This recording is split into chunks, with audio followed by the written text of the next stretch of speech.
Hey everybody, Zero Brothers here once again with another video. Be Chris, bringing the truth to the old and to the youth. And I want to just talk about this opinion piece. This was put into the USA Today by a lady named Marian Krinsky. And Krinsky, I guess Krinsky would be a better way to pronounce her name. Miriam Krinsky is a former prosecutor, and she wrote this article defending the crack pipe distribution of Joe Biden. And she says that it's unfair to say that he's giving money to buy crack pipes for people who are addicted to crack. And instead of doing that, what they're doing is they're allowing people to use drugs in a cleaner and more healthy fashion.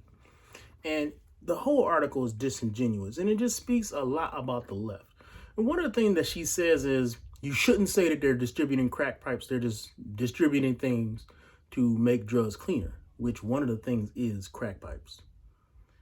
It's just a disingenuous article. Some of the stats she creates where she will literally try to limit the area of that she's talking about. And when she talks about the use of clean drugs and lowering overdoses.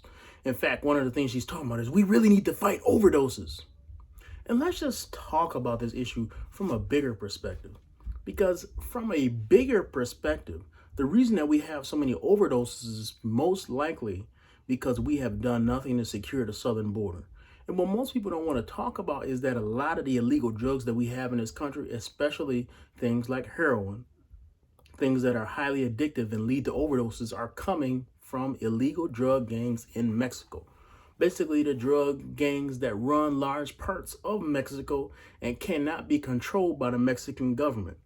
So we need to start there. And that's something that most liberals are against. I don't understand how you could be against it if you are American. If you are an American, how can you be against defending your own borders? That I don't get. I don't even know why that's even a political issue, but for some people it is. And it just goes to show that our politics have become so ignorant that people will just choose a side rather than choosing common sense. It literally makes no sense to not have a defendable border. It just doesn't. There's no defense for that kind of logic. It's not even logic. It's just stupidity. So that is the first part, right? We, the people on the left, have created this problem through their neglect of the border. But a second problem is that we have a soft on drug policing problem in our country. And that's why we're seeing more and more overdose too. Because what happens is somebody will distribute marijuana, somebody will distribute cocaine, and they'll get busted or they get caught with it. And guess what? People let them go. Police let them go. Prosecutors drop charges. And the reason is because we don't want to penalize people who use or distribute drugs because we don't see it as bad of a problem as we used to. So that's the second reason we get it. We get it because we don't punish them. People take people off the street. So we're going to get more of it.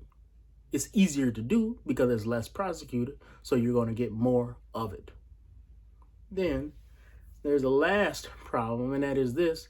People don't have simple morality.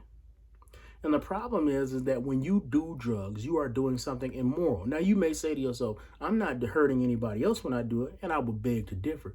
But even if we just accept that it's just you and your drugs and yourself, your body is not yours. And I know that is something that a lot of people don't like to think about. But the truth of the matter is that it is God who gave you your body. And how you use it, you have to answer to him who gave it to you.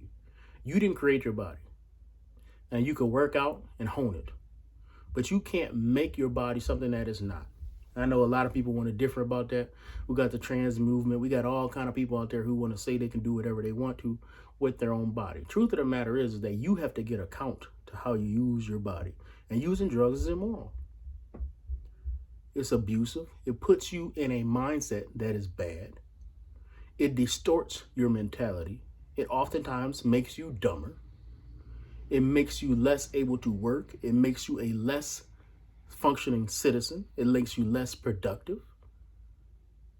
And when we talk about drug use, a lot of times what it is simply seeking pleasure over any kind of consequences. It is imbalanced in its thinking. And so a lot of times when you look at the problem of drug use, people don't want to talk about the morality of drug use and the abusing of your own body. And it's just immoral. You only got one body. You only got one life.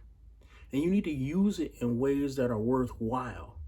And people don't want to make their strong moral argument against drugs. They feel uncomfortable to do that. Well, here I'm not afraid to do it. I'm not afraid to do it anywhere. I'll tell it to anybody. But on this channel, we're not going to be afraid to say that. And people need to make a strong moral stance against drug use. And I don't care if people are for legalizing marijuana and acting like it's no harm. Anybody who has been around, anybody who has smoked marijuana all their life knows that they are oftentimes slower with it and dumber in general, lacking ambition, right? It is the drug of people who are not serious about life, not serious about anything. It is not the drug of somebody who is highly functional and highly competitive. That's simply not the case. A lot of times you'll see people make stupid decisions, like somebody like a Ricky Williams will churn away a career that can make millions of dollars to smoke this drug. In other words, his momentary pleasure and burning out his own brain cells was more important to him than possibly creating history, creating a lifelong legacy that he could leave to generations after him when he created his own wealth. It was more important than all that. He just wanted that momentary pleasure that he couldn't share with anybody else except himself. It's selfish. It's stupid. It's a bad mentality. It's a harmful mentality. And what it speaks is to a greater selfishness throughout society. And many of us indulge it. Well, you can do you do you, I do me. No, it's selfish. And your selfishness is harming your fellow man because you could be doing something productive. And instead, you are wasting your time on yourself. So we need to make that strong point. And this lady who wrote this article, I really want you guys to dig into it because this is a former prosecutor, and it speaks to the fact that there are fewer groups in this country that I respect less than prosecutors right now.